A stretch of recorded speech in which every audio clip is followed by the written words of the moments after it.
warahmatullahi wabarakatuh. Waalaikumsalam warahmatullahi wabarakatuh. Innal hamdalillah nahmaduhu wa nasta'inuhu wa nastaghfiruh wa na'udzu billahi min shururi anfusina wa min sayyiati a'malina. May yahdihillahu fala mudilla lahu wa may yudlil falan tajida lahu waliyyan murshida. Asyhadu an la ilaha illallah wahdahu la syarika lahu wa asyhadu anna Muhammadan abduhu wa rasuluhu la nabiyya ba'dahu. Allahumma salli ala sayyidina wa habibina wa qurrati a'yunina wa kafatina wa ala alihi wa sahbihi ajma'in.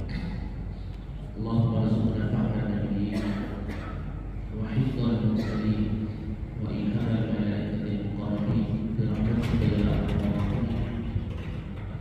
Allahumma inna nas'aluka 'ilman nafi'an wa qalban khashi'an wa 'amalan mutaqabbalan wa rizqan halalan thayyiban mubarakan. Rabbana zidna 'ilman wa zidna fahma. Allahumma 'inna 'ala dhikrika wa syukrika wa husni ibadatik. Allahumma inna nas'aluka husnal khatimah wa na'udzu bika min su'il khatimah. Taqabbal minna ya karim walhamdulillah. Sallallahu alaihi wasallam sejak 14 abad yang lalu, dan itu terus akan berjalan dan terus akan berlaku sampai hari ini.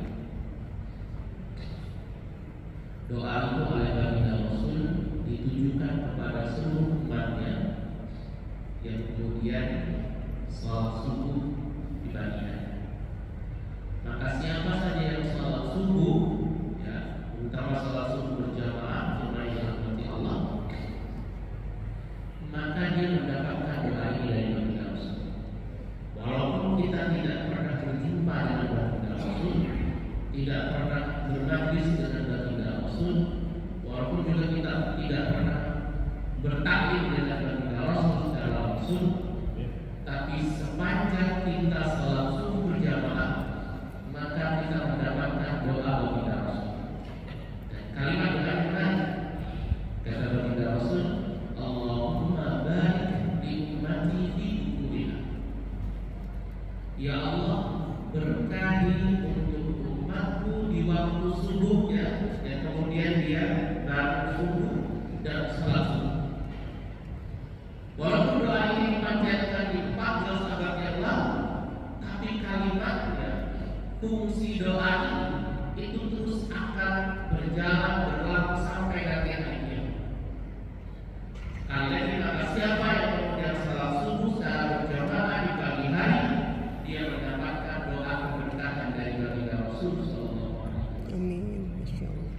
Dan menariknya, baginda Rasul itu jemaah yang dirahmati Allah tidak meminta kepada kita, tidak meminta kepada Allah untuk kita berupa sehat, berupa kekayaan, berupa keselamatan, tapi justru yang diminta oleh baginda Rasul dalam doa yang dikhususkan kepada kita yang salat subuh di pagi hari adalah beliau meminta barokah.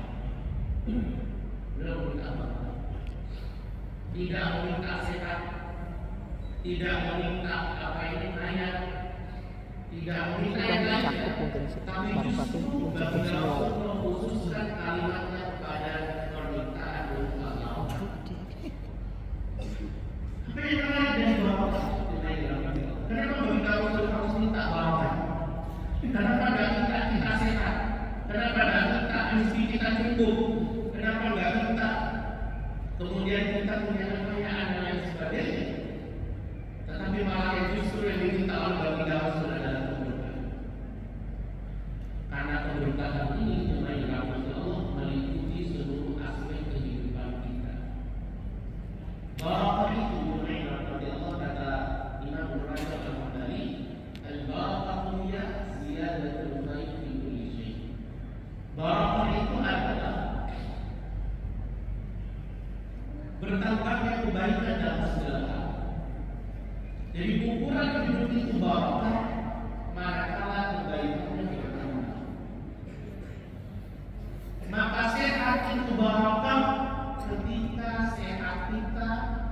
mendekatkan kita kepada Allah Subhanahu wa taala, maka sehat kita barokah. Tapi kalau sehat justru maksiatnya bertambah, maka sehat kita tidak barokah. Kita tidak butuh sehat yang seperti ini. Sehat, tapi sehat yang digunakan untuk mencuri. Sehat, tapi sehat yang digunakan untuk membunuh orang. Sehat, tapi sehat yang justru tetangganya terganggu. Maka justru ini tidak diinginkan oleh Nabi Rasul. Maka bagi Rasul kita berkata, sehingga kalau kita sehat, sehat kita barokah. Kalau kita sakit, sakit kita barokah. Apa ada sakit yang barokah? Ada. Ketika rasa sakit kita, penyakit kita justru mendekatkan kita kepada Allah Subhanahu wa taala, maka sakit kita barokah. Nah itu begitu. Harta itu disebut harta yang barokah manakala kebaikan dari harta itu bertambah. Harta yang digunakan untuk berbagai macam kebaikan. Kalau diberikan motor, motor digunakan untuk kebaikan. Kalau diberikan mobil, mobilnya digunakan untuk kebaikan.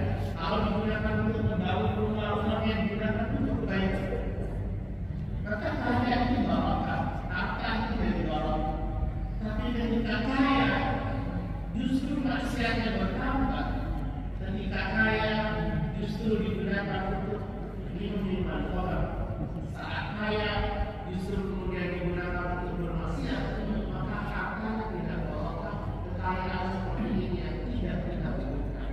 Itulah kenapa bagi Rasul berdoa berkah ketika karena kalau kita kaya kami barokah.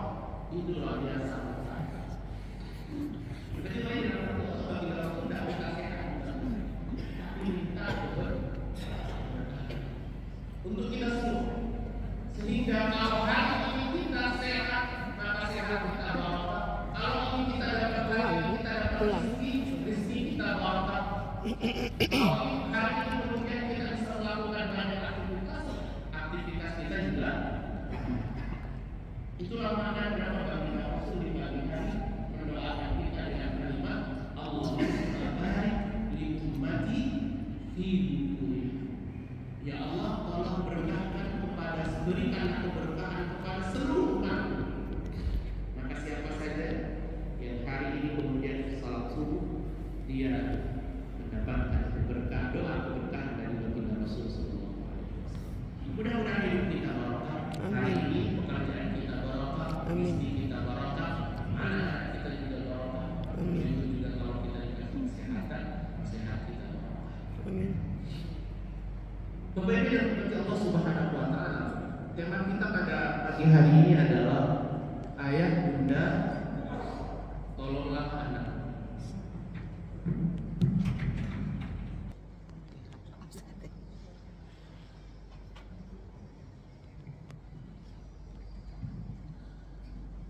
Tema ini cuma dirahmati Allah.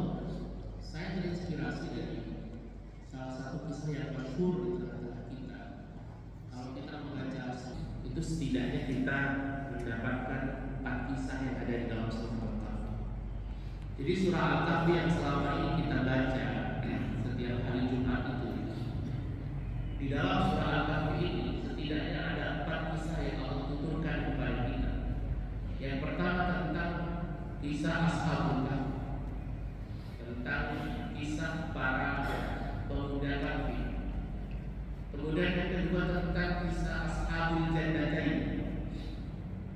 Kemudian yang ketiga kisah tentang perjumpaan antara Musa dengan Khadir. Kemudian yang terakhir kisah tentang Dzulqarnain. Pada pagi hari ini saya tertarik untuk membahas kisah yang ketiga, yaitu tentang bagaimana Nabiullah Musa alaihissalam kemudian datang kepada Nabiullah Khadir alaihissalam, diperintah oleh Allah Subhanahu wa taala untuk belajar kepada Khadir. Maka beliau melakukan perjalanan cukup panjang hingga pada akhirnya Nabiullah Musa berjumpa dengan Khadir, dan Nabiullah Musa mengutarakan keinginannya bahwa dia ingin belajar kepada Nabiullah Khadir alaihissalam. Maka waktu itu Khadir memberikan satu persyaratan bahwa dia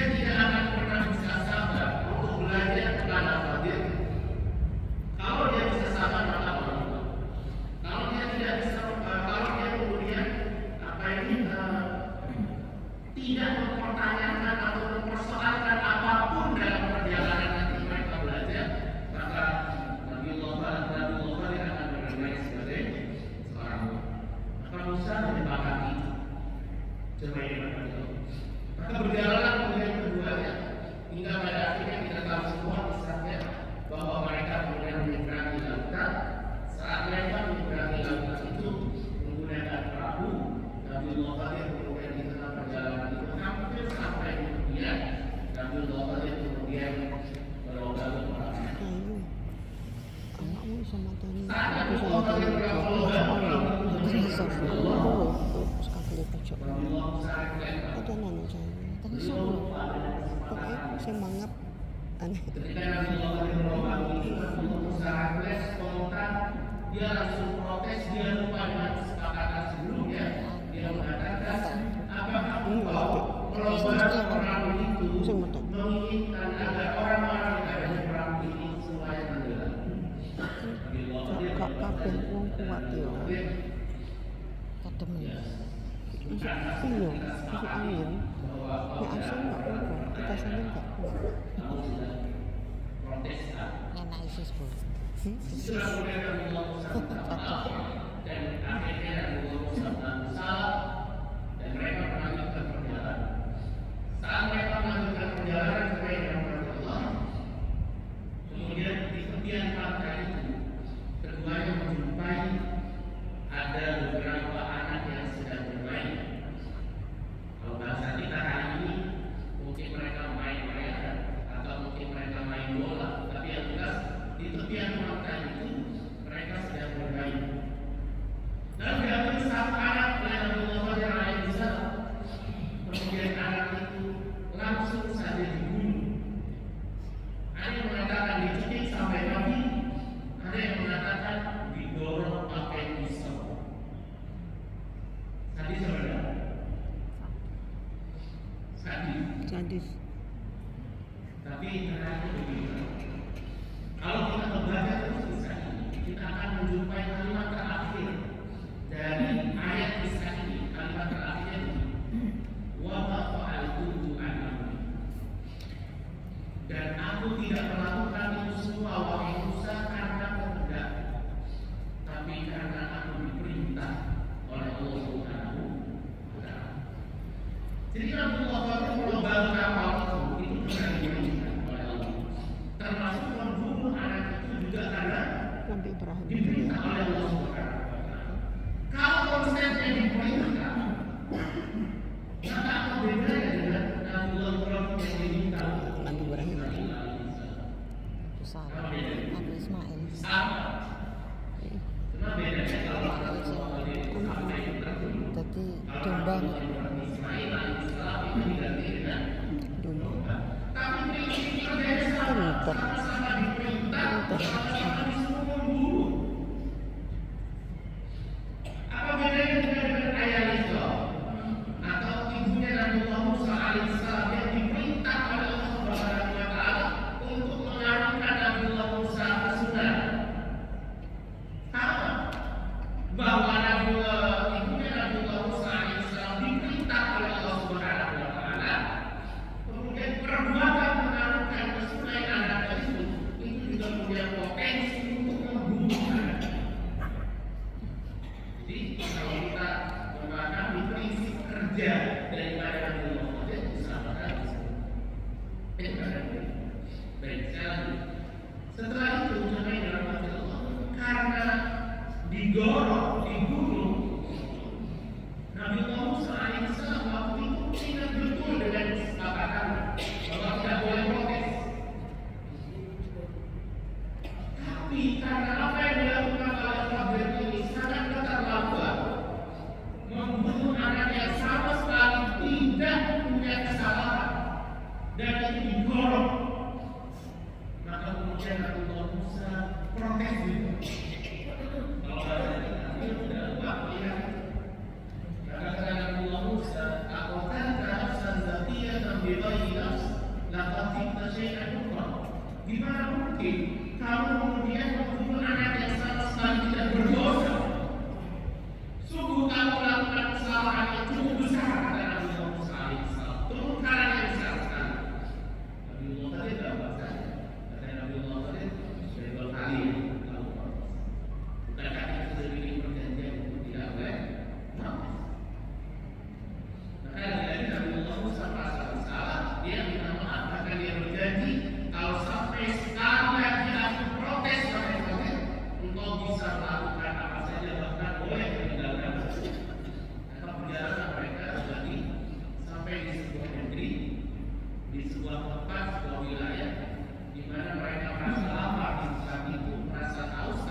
jadi senang di anak yang diburu dan didik yang ditegakkan, tapi bisa mendapatkan lebih banyak daripada itu. Tapi ternyata Allah menakdirkan untuk biasa. Dan maka sebelum mereka berpisah jemaah kepada Allah, Nabi Allah menjelaskan kepada Nabi Allah Musa tentang perahu, kemudian tentang anak yang dibunuh itu, dan terakhir tentang dinding yang ditegakkan. Nah ini menarik. Saya akan masuk pada yang satu, yang kedua, yang panjang. Saya akan masuk pada pesan yang ketiga tentang dinding. Kata Allah Subhanahu wa Ta'ala di dalam surah Al-Kahfi ayat 80, Allah mengatakan wa amal ulam. Sementara pada ayat 82 wa al-jidah Allah Subhanahu wa Ta'ala. Sementara dinding yang ditegakkan oleh Khadir itu, bahkan dari ulama yang dibaik kata Nabi Khadir alaihissalam itu milik dua anak yatim yang ada di kota ini, yang ada di negeri ini. Bahkan dari ulama yang dibaik di Madinah, wa kana tattamu bila di bawah dinding itu ada harta karun milik ayah mereka sebagai warisan untuk mereka berdua. Wa kana abuhuma salihah, dan ayah dari dua anak yatim ini adalah ayah yang saleh. Fa'araja rabbuka an yabluga ashuddahuma wa yastakhrijan kanzahuma rahmatan min rabbik. Maka Tuhan wahai Musa, kata Nabi Khadir kepada Musa, menginginkan agar dua anak yatim ini besar dulu. Karena kalau masih kecil, masih harta karunnya sudah tua, takutnya mereka nggak bisa membedakan ini emas berharga atau tidak. Karena anak kecil itu Pak, kalau dia belum mengaji, dia belum betul-betul bisa membedakan emas 10 gram dengan permen yang juga isinya 10 gram, bisa beli permen. Karena nggak bisa membedakan mana yang benar. Maka kata Allah menginginkan agar anak ini besar dulu, bahwa nanti setelah dia besar, pasti akan dikeluarkan oleh Allah Subhanahu wa Ta'ala sebagai rahmat dari Tuhan untuk mereka berdua. Jadi sebelum mereka besar, pasti Allah Subhanahu wa Ta'ala ingin untuk tetap berada di dalam Islam, dilindungi oleh Allah Subhanahu wa Ta'ala. Ini menarik sekali.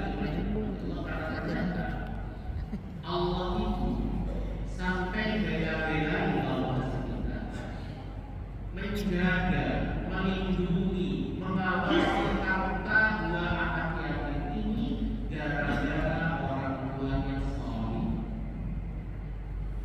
Jadi harta yang diawasi oleh Allah dilindungi, kemudian dikawal agar jangan sampai keluar dan punya potensi diambil oleh orang hanya gara-gara orang tuanya saleh. Pertanyaan saya begini, kalau hartanya dilindungi, kira-kira anaknya dilindungi nggak sama Allah? Pasti. Jadi kalau hartanya saja Allah bela-belain dilindungi, maka pasti anaknya juga dilindungi. Maka itu berarti kesalehan orang tua, ketaatan orang tua sama Allah itu menyebabkan Allah melindungi anak-anaknya. Jadi kalau kita pengen tolong agar anak kita yang dilindungi oleh Allah, agar anak kita yang tumbuh dalam kesalehan, hal pertama yang perlu kita lakukan adalah perbaiki diri kita sebagai orang tua. Salihkan diri kita sebagai orang tua.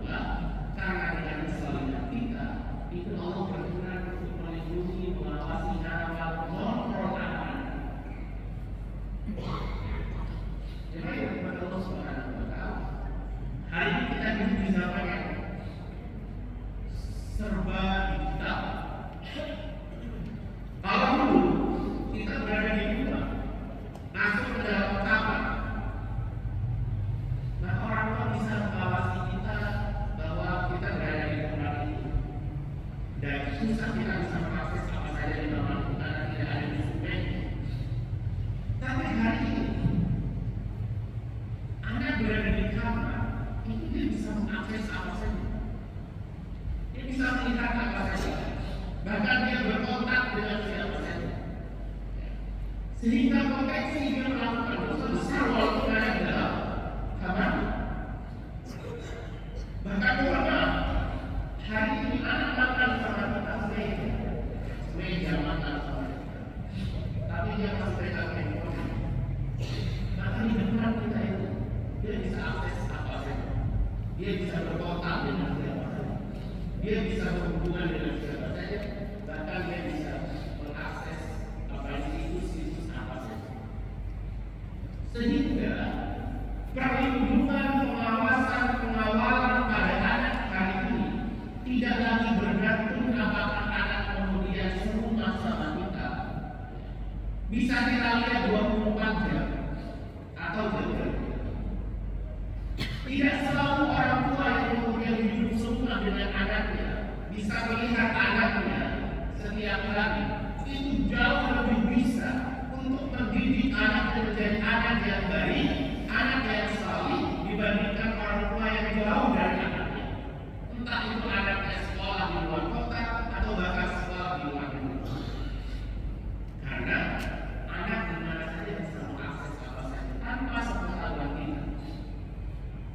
Hari ini lagi booming, lagi tren fenomena di mana orang tua dikagetkan bahwa anak tiba-tiba punya hutang ratusan juta, orang tuanya tidak tahu berapa anak tinggal di rumah. Gara-gara apa? Pinjol. Orang tua kaget karena dapat tagihan atau kemudian dia dihubungi sama pihak pinjol bahwa anaknya sudah punya hutang segini dan sejak bulan ini sampai bulan ini. Padahal orang tuanya lihat setiap kali anaknya dari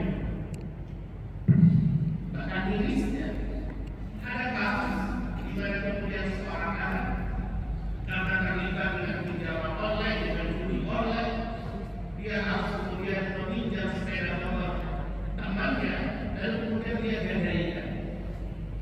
Dan itu rapanya padahal setiap kali dia tidak seorang. Coba ya. Maka pengawasan kontrol perlindungan pada anak tidak lagi diukur dari apakah anak kemudian dekat sama kita, bisa dilihat mata, kemudian serumah sama kita, diukur dari itu. Tapi diukur dari apakah Allah ikut terlibat melindungi anak kita, Allah ikut terlibat mengawasi anak kita, mengawal kontrol anak kita. Ngeri ya. Karena kalau Allah ikut terlibat, maka di mana saja anak kita berada, bersama siapa saja dia, dan keluar rumah di jam berapa saja, Allah akan terus mengawasi dia dan mengontrol dia sehingga dia tetap paham mana yang boleh saya lakukan, mana yang tidak boleh saya lakukan, mana yang halal, mana yang haram. Itu awal Allah itu terlibat dalam anak kita. Bahkan memang kalau sekiranya anak kita itu punya ikhtiar, punya niat mau melakukan dosa, tapi bersamaan dengan itu Allah awasi dia, Allah akan persulit dia untuk melakukan dosa. Allah akan tolong dia untuk tidak tergelincir dari dosa itu. Dan salah satu sebab di mana kemudian Allah Subhanahu wa Ta'ala mau ikut terlibat mengawasi anak kita itu adalah ketika kita sebagai orang tua yang jadi cara menolong anak kita adalah dimulainya dari kesalahan diri kita sebagai orang. Bahwa kesalahan kita sebagai orang tua itu menyebabkan Allah mau ikut terlibat mengawasi anak. Karena hari ini tidak akan ada yang bisa menjamin bisa mengawasi anaknya 24 jam. Tidak ada satu orang tua pun yang kemudian bisa mengawasi anaknya 24 jam. Bahkan tidak ada satu orang tua pun yang kemudian bisa mengontrol, kemudian menjamin anaknya selama dari melakukan yang bisa mengontrol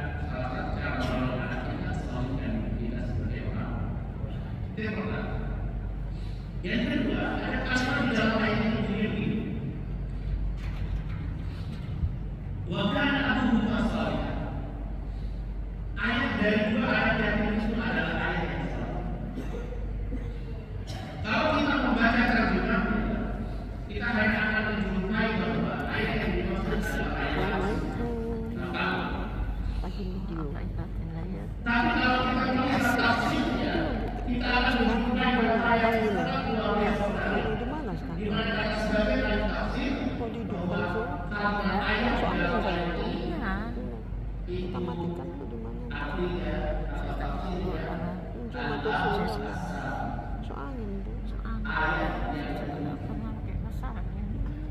ayat yang ketujuh itu tidak berarti istrinya punya suami 7, tidak boleh. Ayat yang ketujuh itu artinya ayahnya, kakeknya, buyutnya sampai ayat 7. Maka istilah buyut turunan itu salah satu dari yang ketujuh. Jadi ayat yang ketujuh.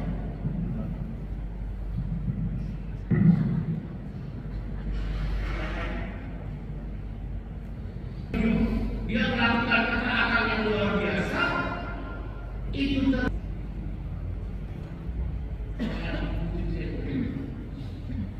kan itu berarti bahwa kebaikan seorang ayah, kebaikan orang tua itu punya efek kepada membentuk anak-anak yang menjadi anak-anak yang baik, anak-anak yang saleh. Karena saya menyampaikan bahwa seluruh ketaatan kita, ibadah kita sebagai orang tua itu adalah prestasi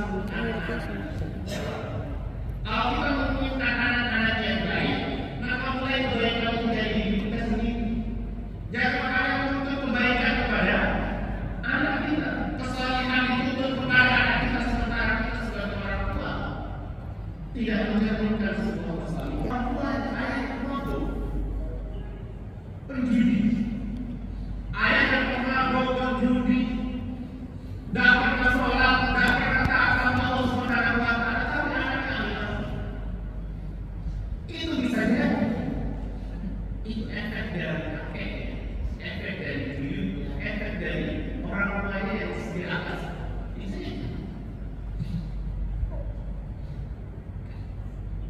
Saya beberapa tahun yang lalu pernah kemudian mengundang salah seorang ahli di Indonesia namanya Raja. Raja ini anak hafal Quran usia masih sangat muda. Beliau ini hafal Quran 30 juz, hafal ayatnya, hafal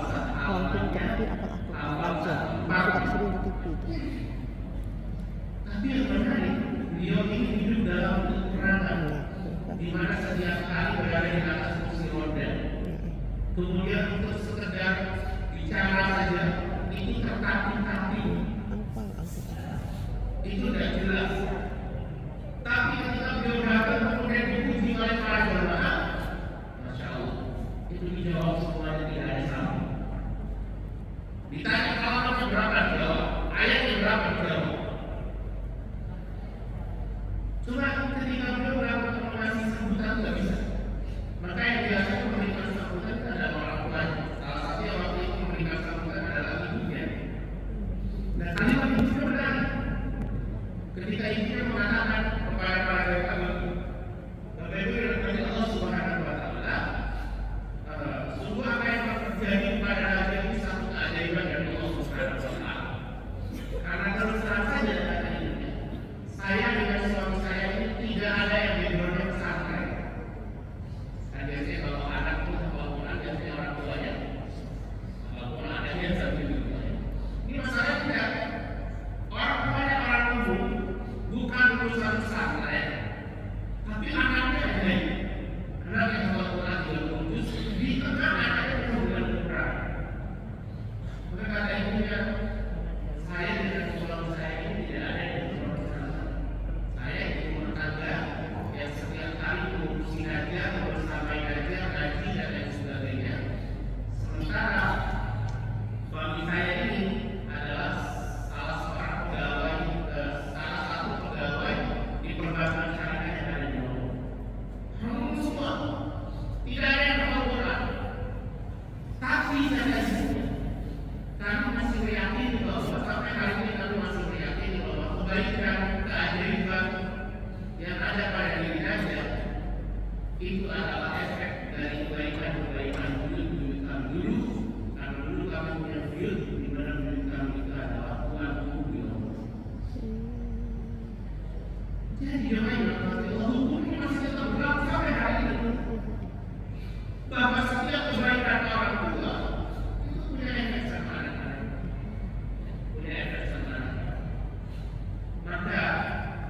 ketika kita melakukan kebaikan, yakinlah bahwa kebaikan itu akan punya sebab sama kita.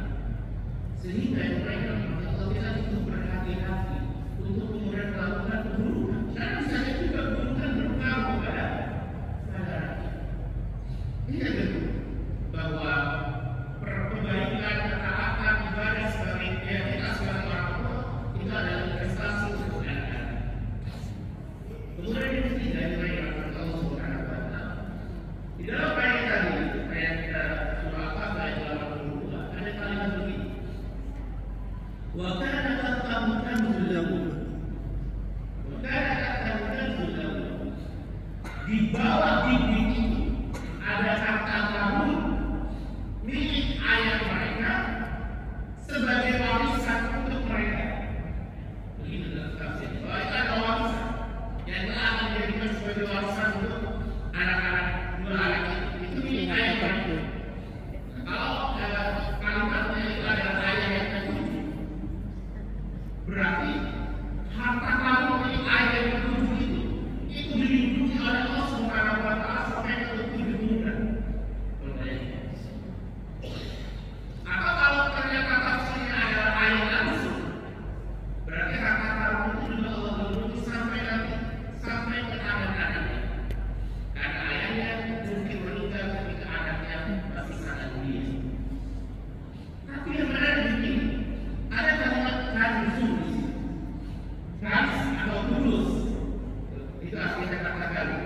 Ya. Makanya kalau di dalam surah, di dalam kisah tentang Korun itu kan Korun itu punya kulus, punya harta karun cukup besar sampai berguna-guna.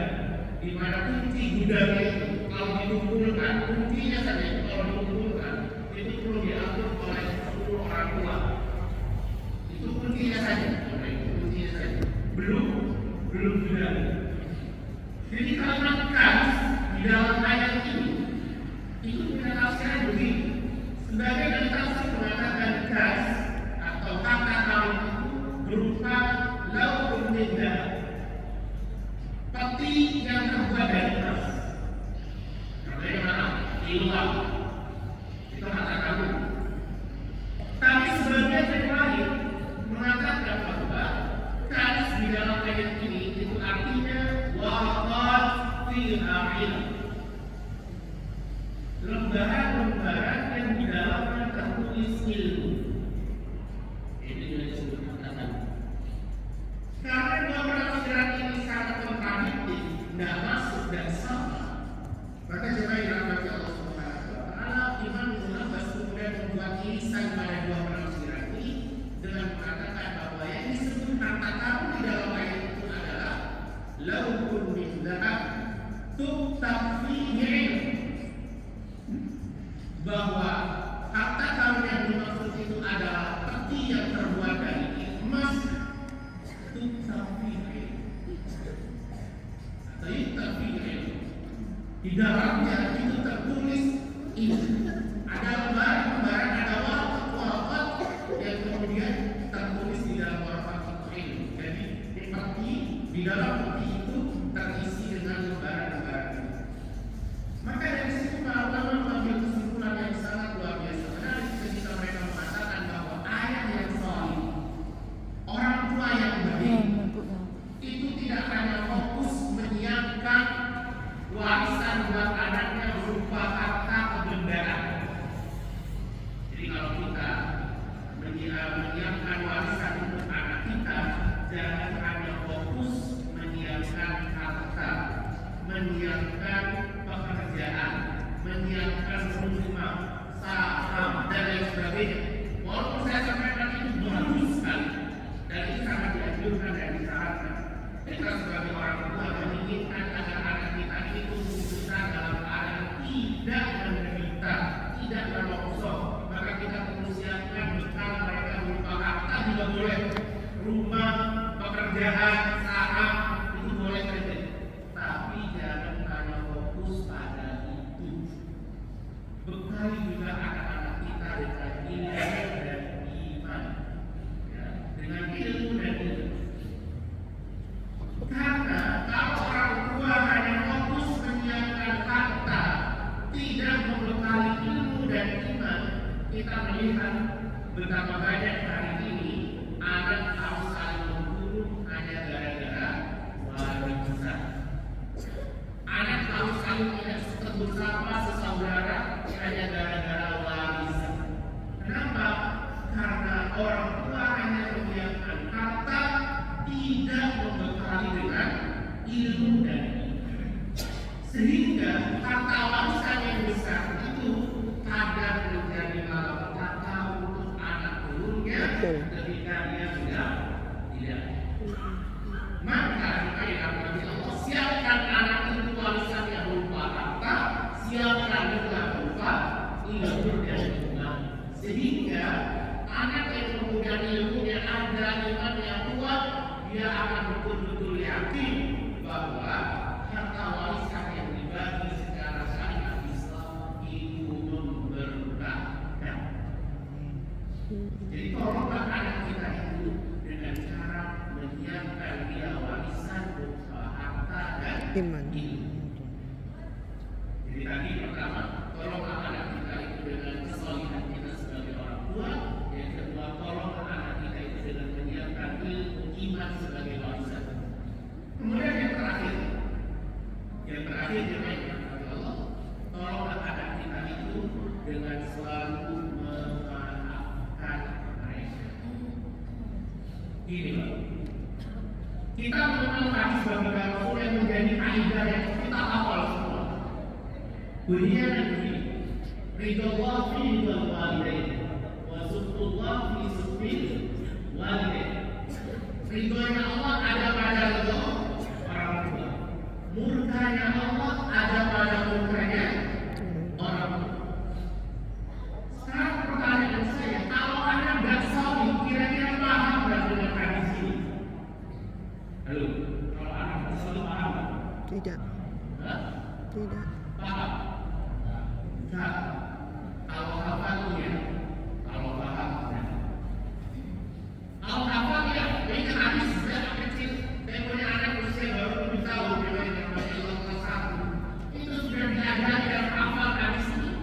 Hampir semua sekolah, apalagi sekolah-sekolah Islam, itu mengajarkan hadis ini sejak usia mereka masih sangat kecil, kelas 1 sudah diajari. Ridho Allah fi ridha walidain, wa sukhutullah fi sukhil walidain. Orang kafir itu kadang hafal hadis, tahu nih, walaupun tidak hafal matanya, tidak hafal kalimatnya, tapi dia tahu poinnya bahwa ridhonya Tuhan kata mereka itu ada pada orang tua, murkanya Tuhan itu juga ada pada murkanya orang tua. Dan kita sebagai orang yang beriman, kita paham betul dengan kaidah hadis ini bahwa ridhonya Allah ada pada ridho orang tua, murkanya Allah ada pada murkanya orang tua. Pertanyaannya, kalau orang tidak solih, tidak paham hadis ini. Kalau anak tidak paham, gimana caranya hadis ini berfungsi? Tidak bisa. Anak tidak paham. Tidak mungkin dia kalau tidak paham dia tidak ganti sama orang tua. Orang tua murka, Allah murka. Kita sering mendapati ketika kemudian kita menjelaskan tentang hadis ini, itu selalu polanya begini, dari bawah ke atas, dari anak ke orang tua. Dari anak yang diminta untuk bakti sama orang tua, sehingga orang tua itu Allah itu. Tapi kalau anak tidak selalu dan bakti sama orang tua murka, Allah Salat murka. dulu ya. Salat dulu. Begitu kan cara kerja. Cuma kalau anda selalu Salat sunatan dan harus murka, pahalanya dengan berumrah melebihi. maka cara terbaik ketika anak kita tidak paham dengan hadis ini, anak kita tidak selalu suka bentak, suka melawan, bahkan suka mukul, alhamdulillah. Cara terbaik untuk bisa menjalankan hadis ini dibalik dari atas ke bawah, dari orang tua ke anak. Gimana caranya? Maka setidak selalu apapun anak kita,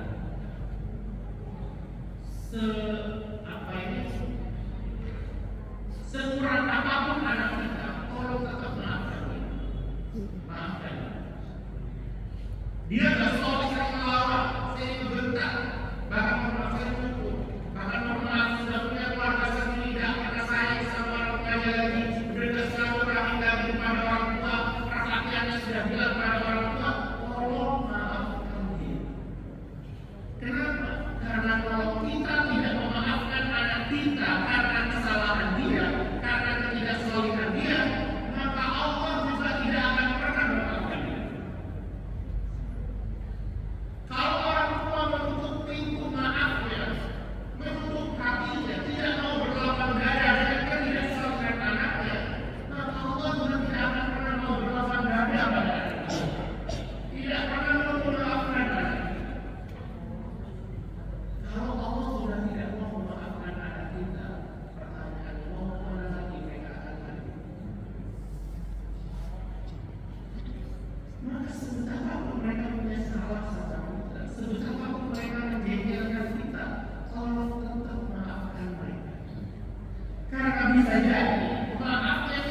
pada dia, pada anak-anak kita.